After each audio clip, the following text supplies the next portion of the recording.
안녕하십니까. 지코노미 TV입니다.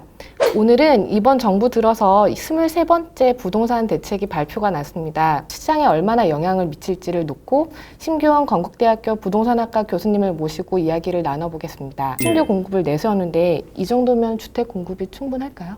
양으로 보면은 뭐 괜찮은 양이고 기존 물량들도 있고 신도시도 있고 그렇긴 하지만은 그게 항상 중요한 거는 어느 지역에 어떤 스타일이 가느냐. 그게 제일 중요하거든요. 저기 3기 신도시하고 또 역세권에 고밀 개발하고 근데 뭐 3기 신도시에 집이 부족해서 오른 것도 아니었고 그렇죠. 역세권에 집이 부족해서 오른 것도 아니고 제일 중요한 거는 서울 시내 교통 요지에 1000세대, 2000세대 이상의 대규모 단지가 희소해지고 그것들이 희소해지니까 가격이 폭등하기 시작했고 나머지가 따라갔거든요.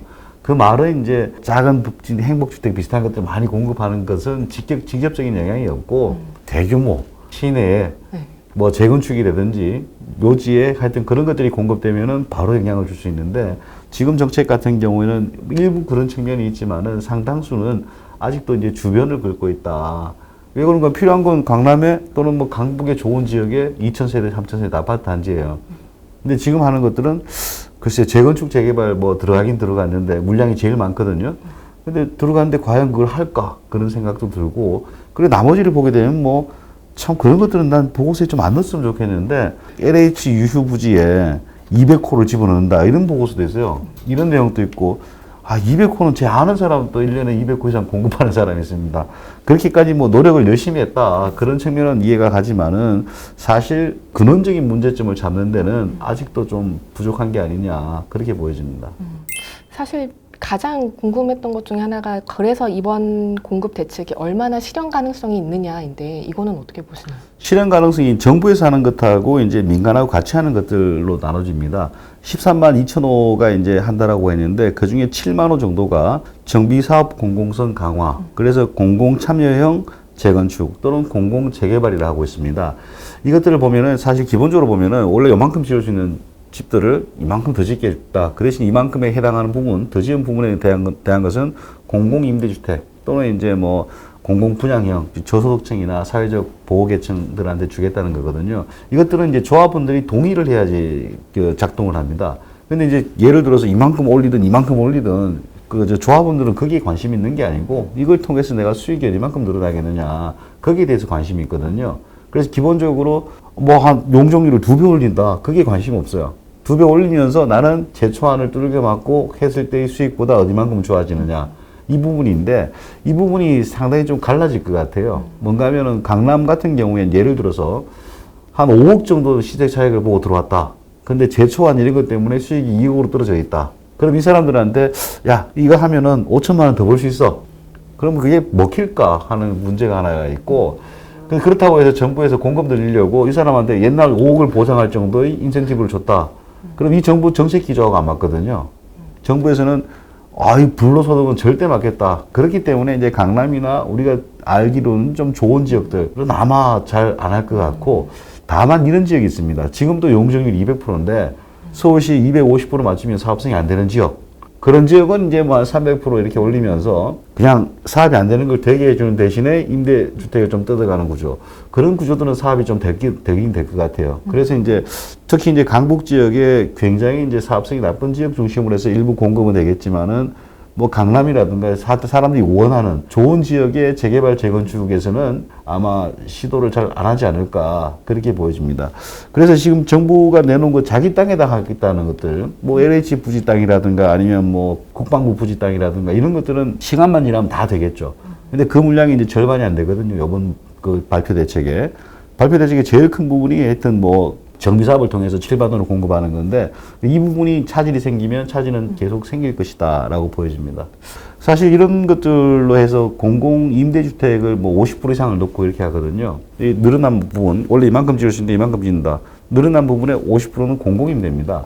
공공임대라는 거는 사실 여러 연구에서도 집값을 하락시키는 요인으로 나옵니다. 대규모 임대단지가 있으면은 그 주변 지역 집값이 잘 안 오른다. 이런 것들도 여러 연구들이 나타내고 있고요. 그래서 그런 것들을 그 조합원들이 받아들이겠느냐. 그냥 뭐 현금으로 지불하겠다. 그런 것들은 받아들일 수 있겠지만은 그 동네 이미지가 나빠지는 측면들도 있거든요. 과거에 이제 뭐 행복주택을 뭐 특정 지역에 넣으려고 하니까 주민들이 강하게 집단 반발을 했습니다. 그런 형태의 반발이 일어날 수도 있고, 그리고 또 뭐 그 안에서 또 임대주택 사이에 또 갈등이 또 벌어지고 그런 것들이 계속 생겨나겠죠. 사실 뭐 그런 임대주택 공급뿐만이 아니라 어쨌든 이렇게 들어서면은 새로 공급이 들어서면은 교통난이 심해질 예, 거라든가 뭐 주변에 차라리 그걸 대신에 공원을 넣어달라든가 벌써부터 이제 주민들 반발이 좀 있더라고요. 특히 이제 태릉이나 이런 지역들은 과거에 사실 골프장이라는 게 공원 같은 기능을 하고 뭐 그 직접 막 들어가지는 못하지만은 그 공원 기능 같은 것들을 하는데 거기에 대규모 아파트가 들어선다. 굉장히 답답해지겠죠.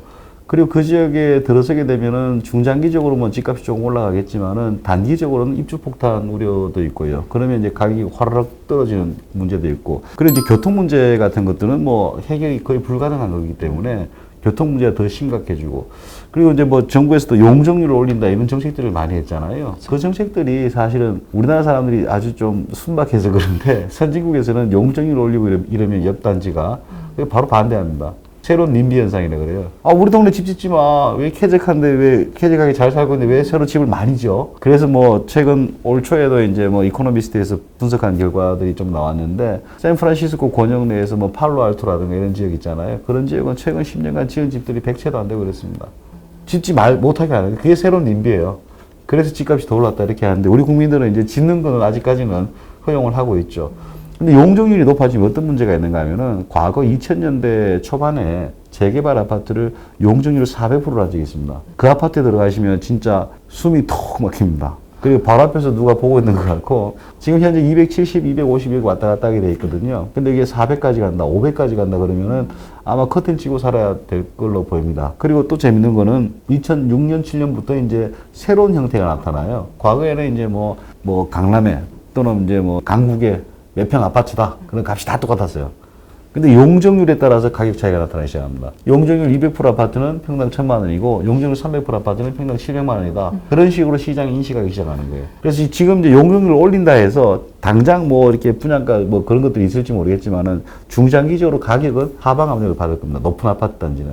뭐 선진국에서는 그건 널리 알려진 것들이에요. 쾌적한 아파트는 그만큼 더 비싸게 사는 거고 좀 답답한 아파트는 당연히 단가가 떨어지죠. 그런 대표적인 게 아파트하고 주상복합을 비교해보면은 주상복합 가격이 훨씬 저렴하거든요.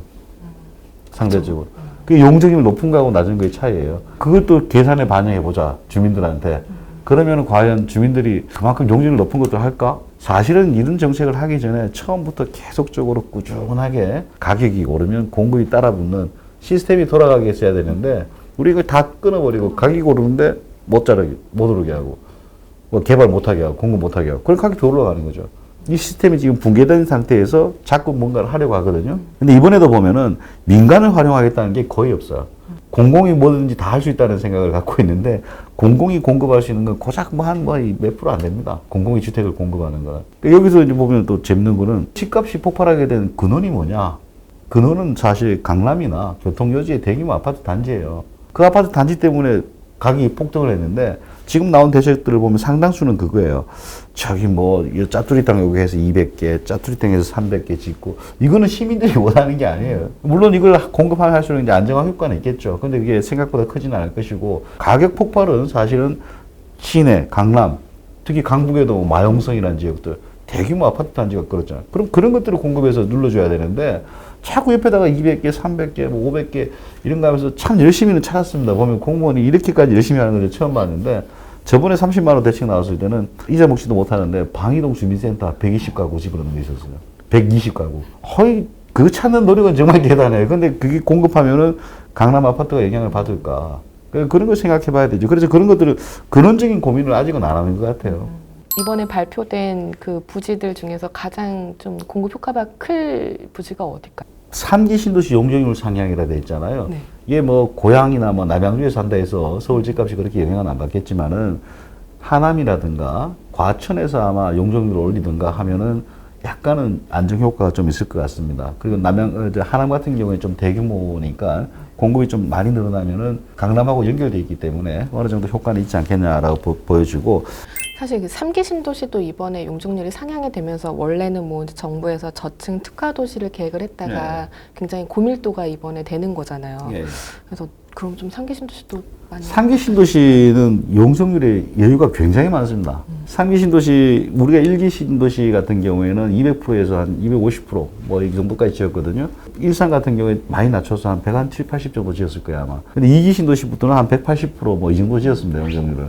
그러니까 이제 굉장히 여유가 많죠. 서울은 250, 뭐 270, 뭐 300 가까이 가는데 지금 거기다가 좀 집어넣는다는 건데 과거보다는 쾌적성은 덜 하겠지만은 뭐 그냥 생각해 보시면 뭐 저 중동지구라든가 중동신도시라든가 아니면 뭐 삼본, 평촌 그 정도 수준까지 갈 거예요. 그 정도면 꼭 쾌적하다고 불리거든요. 물론 일산 수준보다는 낮지만은 일산은 워낙 저밀이고 원래 쾌적주거로 개발을 했기 때문에 거기에는 못 미칠 가능성이 있지만은 삼본이나 중동 정도보다는 좀 더 쾌적하지 않겠냐. 맥시멈은 그 정도까지 갈 가능성이 높죠. 그래서 3기 신도시는 지금 뭐 저 보면은 자적 용지가 너무 많아요. 아마 전 세계에서 최대로 높은 자적 용지 비율일 겁니다. 자적 용지 비율을 그렇게 넣는 사례는 없습니다. 공단이면 몰라도 뭐 거의 안산공단, 바늘공단 만들 때 그 정도로 집어넣어놨거든요. 그래서 그것들도 조금만 조정한다면은 뭐 저 주택 들어갈 여지는 훨씬 많은 거죠. 그러면 지금 어쨌든 대책에 나온 공급될 주택들이 언제쯤 실제 공급까지 가려면 얼마나 걸릴까요? 아, 이게 제일 빠른 게 저는 한 3, 4년처럼 보입니다. 뭐 LH 빈 땅 그런 건 한 2, 3년 내에 이제 공급이 될 것 같고 그 대신 이제 뭐 저 태능이라든가 이런 것들은 공공 참여형 뭐 이렇게 뭐 재건축 재개발 같은 경우에는 앞으로 한 4, 5년 이상 걸리지 않을까. 물론 정부에서 인허가를 당기겠다라고 하는데 주민 동의를 모으고 하는 것들이 상당히 좀 쉽지는 않을 거예요. 그래서 재밌는 거 하나가 있던데요. 그게 뭐 지분 매입형 뭐 사업. 저는 그 보도자를 보고 깜짝 놀랐습니다. 예시를 해서 뭐 20년간 전매 제한 이렇게 돼 있던데 생각해 보세요. 제가 처음에 그 지분 매입형 아파트를 샀다 그러면은 보통 한 20평짜리 줄 거예요. 그쵸. 50평짜리 안 줄 겁니다, 아마. 20년 지나도록 나는 계속 그 아파트만 살아야 돼요. 우리나라 사람들은 보통 결혼할 때는 한 20평 미만의 그 소형에 살다가 아기가 나오면 생기고 이러면은 한 25평 갔다가 애가 크면서 한 30평 가고 40평 가고 이렇게 하거든요. 근데 거기 들어가면은 20년 동안 그 집에 계속 살아야 돼요. 와, 그 발상이 멋있지 않습니까? 그 애 생기면 그냥 쪽방에서 싸고 이렇게. 물론 뭐 얼마나 그 수요도 있습니다. 틈새 수요 같은 건 있기 때문에 그런 것들 공급해서 뭐 신혼부부가 끝까지 애 없이 그냥 살겠다 할 수도 있는 경우도 있고 뭐 모르겠지만 대부분의 경우는 20년 동안 한 군데 묶어 놓는다는 거는 굉장히 독특한 발상 같아요. 그래서 그런 것들도 너무 몸이 노력을 많이 했는데 어디만큼 효과가 있는 건지 그리고 실제 젊은이들이 좋아하는 건지 너 그 집 들어가면 20년간 묶이는 거야. 30살이면 50살이거든요. 50살인데 20평 아파트 하나 얻고 사는 게 과연 정당한지 보통은 이게 20평에서 30평, 40평 대출을 이용해서 이게 다 막아버렸잖아요. 그러니까 이거라도 주면 고마워할지 모르겠지만 저는 기본적으로 좀 특이한 것 같아요. 노후 공공주택 같은 경우에는 SH나 LH가 보유하고 있는 물량입니다. 그렇기 때문에 뭐 이렇게 개발은 좀 용이할지 몰라도 그 순환 이주 대책을 해야 되거든요. 그분을 쫓아낼 수는 없잖아요. 그렇죠. 공사리가 못 들어와 이게 아니고 어딘가에 확보를 해놓고 이분들 이쪽으로 모셔서 좀 당분간 살게 하고 새로 하고 뭐 그런 건데 그것도 시간이 좀 꽤 걸릴 겁니다. 이 부지를 다 확보해야 되고요. 그 다음에 공시상가 오피스 주거 전환이라는 게 이건 굉장히 이상적인 겁니다. 자, 공시상가가 있습니다. 상가가 있는데 1층에 1개, 2층에 3개, 3층에 2개 있습니다. 주택을 어떻게 바꿔요? 제 상식으로는 이해가 안 가요. 실제 컨버전이라고 표현하는데 선진국에서 컨버전이 많이 나는 것들은 상가를 주택으로 바꾸는 건 많지가 않고요. 제일 많은 건 호텔입니다. 호텔 수익률보다 그 주택 수익률이 높으니까 특히 맨하탄이 2000년대에 호텔이 거의 사라져요. 있긴 있는데 맨하탄에서 $200짜리 방이다 하루에 바퀴벌레 각오하셔야 됩니다. 그 정도로 호텔이 귀해졌어요. 왜 그런가? 주택으로 바꾸니까 좋으니까. 주택으로 바꿀 수 있는 게 제일 편한 게 이제 호텔 정도이고 그래서 지금도 맨하탄 가면은 보통 뉴저지 쪽에서 자야 됩니다. 맨하탄은 워낙 비싸요. 호텔이 없어서. 근데 그런 것들은 바뀌는데 상가하고 오피스가 공실인 게 바뀐다는 거는 굉장히 지난한 사업입니다.